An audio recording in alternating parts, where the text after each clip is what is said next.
again! It's over! He's done it again! Unbelievable! Oh, straight into the roof of the net. Nice one. Struck down the middle. So a good performance from both teams. Hi, you're watching Firstpost. I'm Rupha Ramani. Let's get started.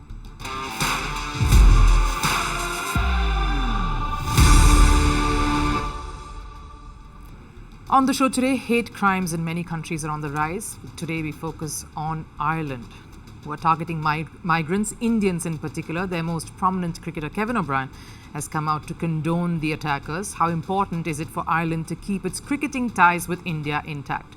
We have an exclusive here, an Independence Day special, as we in India celebrate our 79th year. We look at a key figure instrumental in the rise of chess.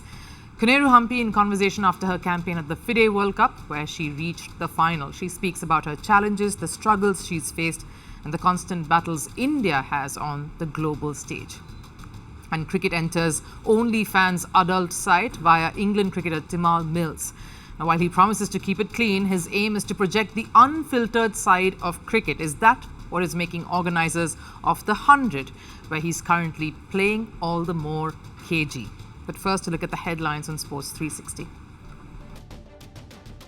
Starting with chess, world champion Gukesh beat world number 3 Fabiano Caruana in the St. Louis Rapid and Blitz tournament. This is the fourth time in a row that Gukesh has beaten Caruana.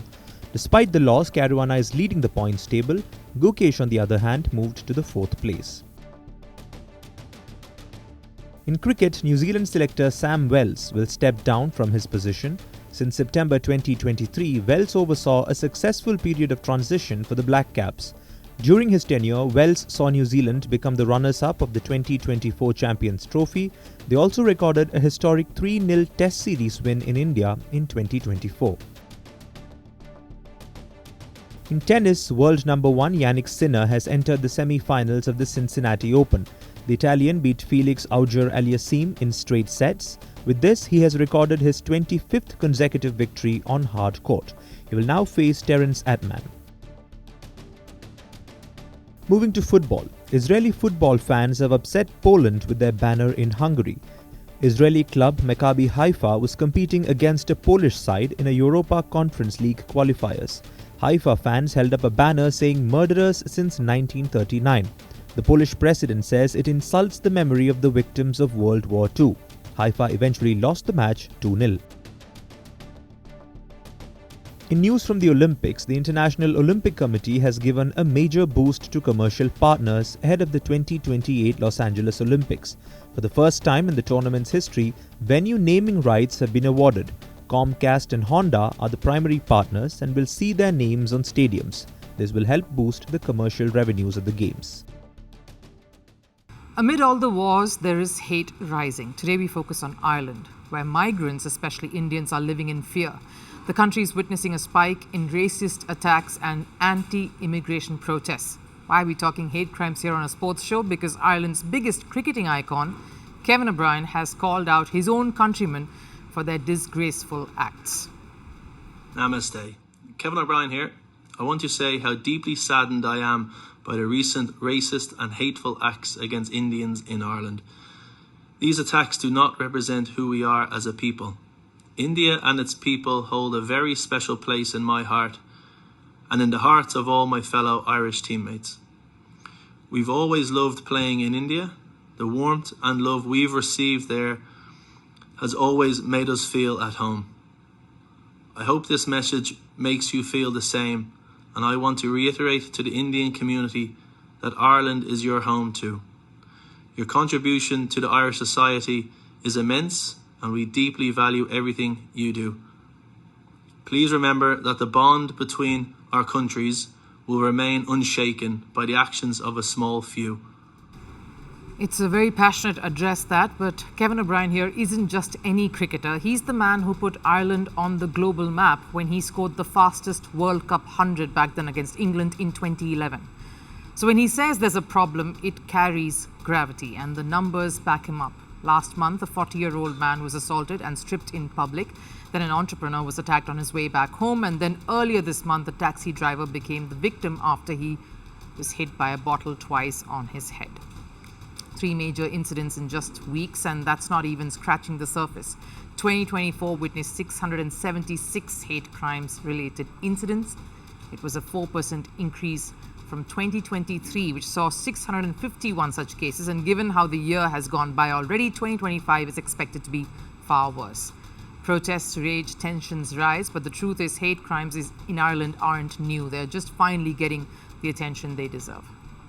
And I saw maybe 30 teenage young fellas at the roundabout, 3 or 4 cars parked up, maybe 5 or 6 adults and one particular woman, all shouting. And then I saw this man standing there, completely dripping in blood from his head right down to his toes. His entire body was covered in blood, and he was pouring blood out of his head. Kevin O'Brien defending India comes as no surprise. He knows the country's impact firsthand. While top cricket nations often ignore smaller teams, India has been the big brother to many. Touring Ireland right from the early years, when very few countries did, playing Afghanistan with their full strength side, competing against Zimbabwe, boosting Nepal and supporting them with cricket kits and training venues. Going beyond this, Indians have strengthened the sporting culture of many countries like Italy. They qualified for the T20 World Cup. It was the migrants who played a huge role in that campaign. At the 2024 T20 World Cup, it was an Indian engineer in the US squad who helped beat Pakistan. Indians have contributed to the growth of the sport across many countries, and there is a bigger reason behind O'Brien voicing his concerns today. These attacks, if they continue, will only strain the relations between Ireland and India, and that is bound to have a ripple effect across various aspects, primarily cricket. We have seen Pakistan suffering from this. No Pakistan cricketer plays in the Indian Premier League, so no one benefits. No Pakistan commentator can fly into India or do their commentary for certain series. An escalation in the Ireland-India situation could seriously hamper their cricketing ties and also opportunities that come as a byproduct in a much similar way. And it isn't just Kevin O'Brien who realizes this, their president knows it too. We are all mindful of the immense contribution this community has made, and continues to make, to so many aspects of Irish life. Their presence, their work, their culture, have been a source of enrichment and generosity to our shared life. So when the country's leader knows it, when its biggest sporting hero acknowledges it, why aren't the rest listening? Ireland is not full, as the protesters say. It's full of opportunity that migrants, including Indians, have helped create. Attacking them isn't just racist, it's self-destructive, because a country that turns its back on those who built it or helped build it is a country dismantling its own future. Maybe they need to learn from India's cricketing team, a setup that believes in inclusivity, a concept that's clearly lost on attackers and protesters in Ireland. As we in India celebrate our 79th year of independence, it is fitting to highlight a key figure in India's rise as chess superpower, a sport that India has been dominating in the last few years. Now, she may not have won the FIDE World Cup that took place some weeks ago, but 38-year-old Koneru Humpy has been the most senior torchbearer of India in this sport. And I caught up with her after her campaign that took her to the final before she lost to compatriot Divya Deshmukh. Humpy has had to battle many challenges in her career so far to continue her dogged journey in the sport. Take a listen as she shares insights from the Chess World Cup, what she thinks of her own performance, her competitors, and India's tussle with the West when it comes to who's leading the scoreboard. Thank you so much, Humpy, for joining in. It's always a pleasure speaking to someone who's so accomplished, and I feel the very same way.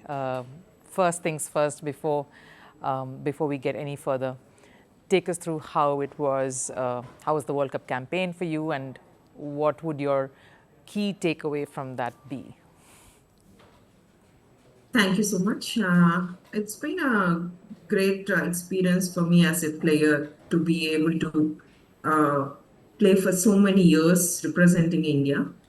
And World Cup is definitely entirely a different tournament. Even though I've been playing chess for so many years, we always compete in a classical format where we play in Swiss pairing system. But World Cup is the only one of the only prestigious events where we play in the knockout format. and it's not easy to uh, to reach the finals as well. Whereas it's more expected in the classical formats for me to go along on the top rankings, Yeah. but knockout is quite tricky. That even the top class players get eliminated in the starting rounds because of the shorter match format. It's just two classical games, and if they doesn't score in that classical format, they should immediately play these tie-break games, which are shorter formats. And yeah, I was also lucky in some of the rounds to go till the finals. Like I had setbacks in the second round. Like Yes. I was completely lost in the classical game, but I somehow survived there. And I also had to play a very tough tiebreaker in the semi-finals Yeah. against world number three Lee Tiagi. She's one of the top players, Yeah. and that match could have gone either way, but it just worked out for me towards the end. Well, coming to the finals, I think I did not showed up my energy levels as expected. So yeah, it's the classical. Like Divya also played quite solid, and she's very well prepared in the opening part. Yes. So I couldn't get much out of them. When it came to tiebreak, I think first game was the position where I had a very good chances to take the initiative and to convert. I missed it out. So later on, when it was completely equal, probably I started, I started taking the pressure, and instead of just playing solid, I just overlooked something and went with the wrong choices. It is also lack of energy towards the end. I think that's one of the reasons that I couldn't perform up to the mark. Yep. Of course, sport is something like definitely when one player don't perform, obviously it's an opportunity for the opponent to Yes. capture it. Yes. So she also utilized that opportunity. But how emotional was it to see two Indians, two Indians in a World Cup final? How big a deal is that? I think definitely it's something very much unexpected. That too in a knockout format. It's very common for the players to get tied in rankings or placings in a classical event, but in knockout from two different groups, two Indians coming to the finals, and even before that, we had four Indians in the quarterfinals. So that itself is a remarkable achievement as well. Definitely, the Indian chess is in a great boom. And thanks to the support of the ministry and also the All India Chess Federation, which is, giving their 100% to support the players to succeed in the international level. You know, you kind of spoke about all your different phases during the World Cup, so we won't go much more into that. And it's great that we got to see two Indians in the final, Divya and you clashing. I want to ask you about your journey itself, because I'm putting it very lightly. You've been here for more than 2 decades. You've been one of the first, the pioneers of the sport in some ways. How have you seen the sport itself transitioning, particularly when we speak about women players in chess? How have you seen that progressing from the time you started to now where we are? When I started, we don't have many strong women players in the country. Before me, it was Vijayalakshmi Subramaniam, who Yes. is a women grandmaster. She was Yes. the first woman grandmaster Yeah. at that time. But during my period, like I haven't seen many players competing with the in the men's circuit. Though they became a women international masters or women grandmasters, so that was the maximum they could do. But I think from the last 7, 8 years, like we could see youngsters coming up, and they are also performing well in the men's circuit. And most importantly, I think after the pandemic, uh, chess has got a lot of attention, Yeah. and that encouragement has given the players to take it up professionally. So I think that's a big difference when there is a support like financially from the corporates and the Right. sponsors. Obviously, everyone will be keen on putting efforts to improve it furthermore and to reach the higher positions. Like you rightly say, Humpy, there's definitely a surge in the sport itself in the country over the last few years, whether it's interest from within or the performances that we're seeing on the global stage itself.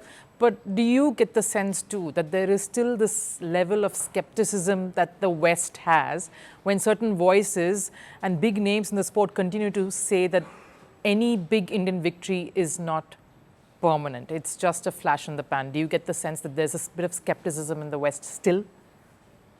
I don't think so. I think victory is a victory. Like, of course, there will be always a criticism, irrespective of whatever matters. But at the end of the day, it's a gold medal and it's a world title, whatever it is. It's a victory for the country as well. Do you strongly believe then that the biggest superpower now in this sport is clearly India? Going by the way last few years, there's been an upward trajectory. Yeah, definitely, because that also reflects the rankings in the world level. Especially if we see it in the men's circuit, we have all our top players in the world rankings. So that clearly says that we are leading. But speaking about your personal journey, it took a while, Humpy. We know that you had to go through a lot of personal struggles as well over the years. It's not easy juggling too many roles back at home as well as on the professional front. How difficult has that been? Yeah, it's not easy, as you said, because I was not a completely professional after 2018. Like I'm playing tournaments, but sometimes there are situations where I just played with 10-15 days practice also in one of the major tournaments.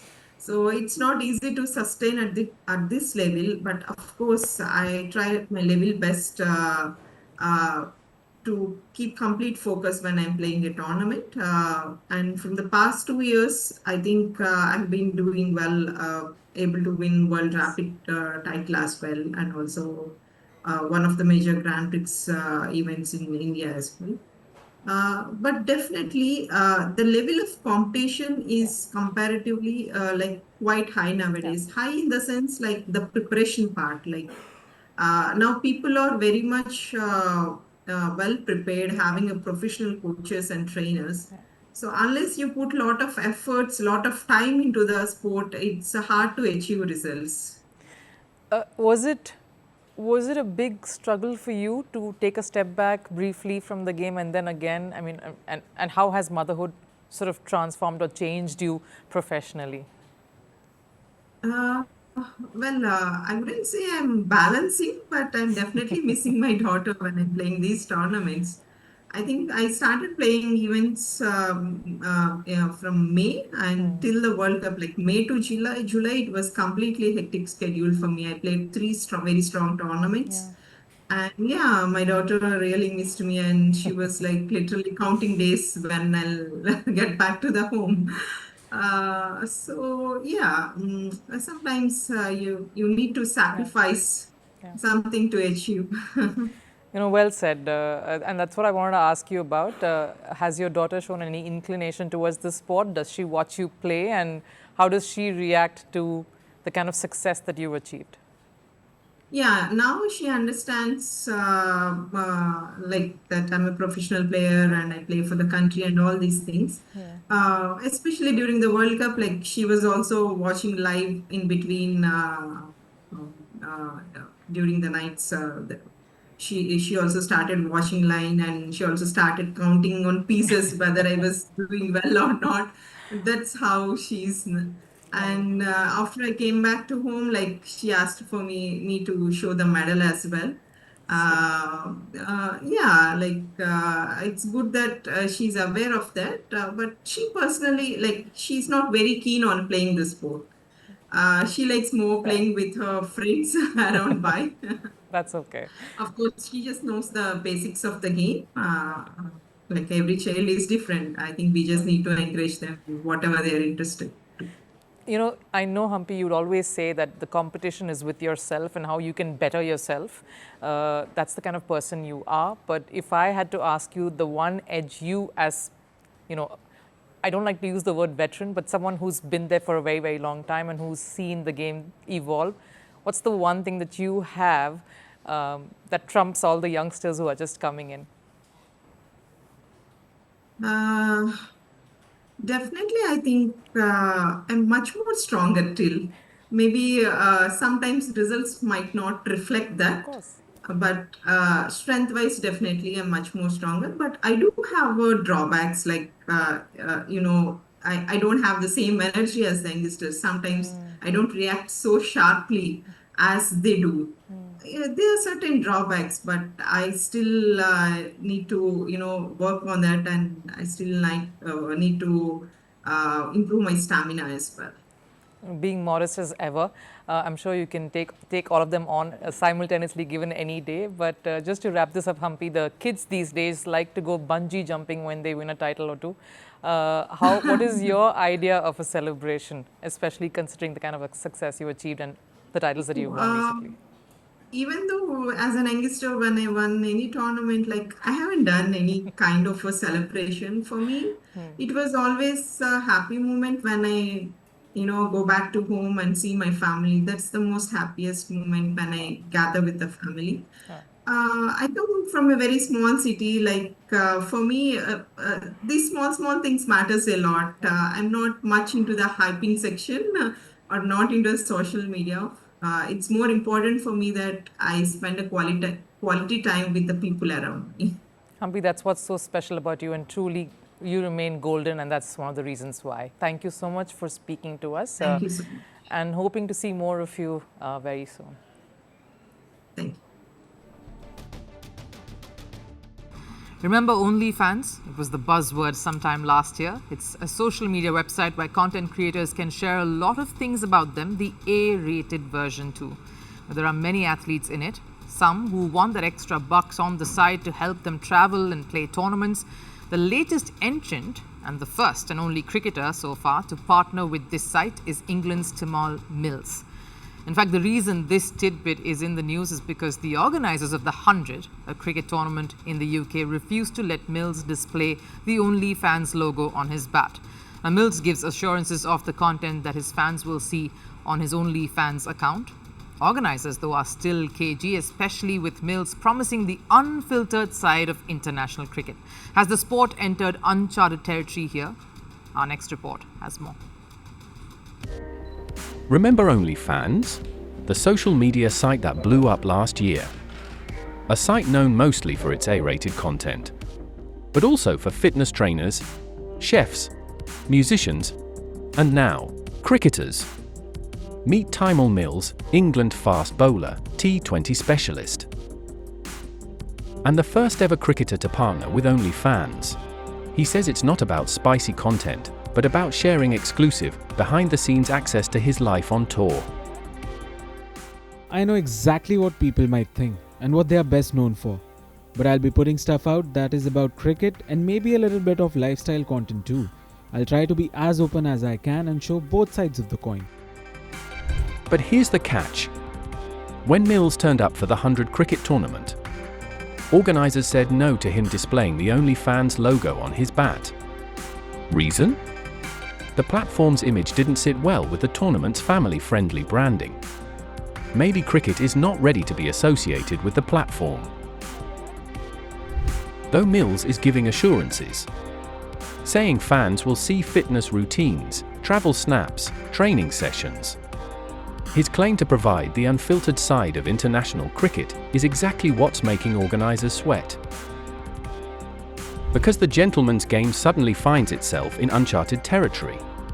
A mainstream player using a platform that is clearly dividing opinions, raising questions about sponsorship rules, content control, and how far cricketers can go to fund their careers. Because while cricket has kept itself away from it, other athletes are certainly immune to the idea of OnlyFans, with traditional sponsorships and prize money sometimes falling short. Number of athletes treat this as a side hustle. The biggest name on the list is basketball star Liz Cambage.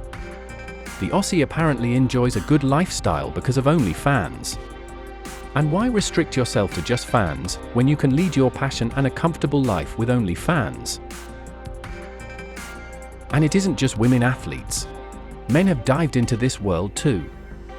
Four-time Olympic medalist, British swimmer Jack Larfer stays away from nudity. But the platform surely helps him boost his income. For now, Mills' bat will stay OnlyFans free. But his account is alive. And given the horde of stars joining the platform, it won't be free for long. Because as Mills says, the unfiltered content of a cricketer is what people would love to know. Hope Mills has some filters like the rest of the athletes on the platform do. Sport and social media have collided before. This might be the first time a bowler has caused this much trouble without even bowling a ball. But if he has a dream spell at the platform, who knows, others could follow suit. Time for last serve on India's 79th Independence Day celebrations. We leave you with visuals of the sporting community reacting, our cricketers to sports personalities, all recognizing a momentous day for the country. Take a look.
That wraps it up here on Firstpost. I'll of course see you after this weekend, but for all Indians tuning in, wishing you a very, very happy Independence Day once again.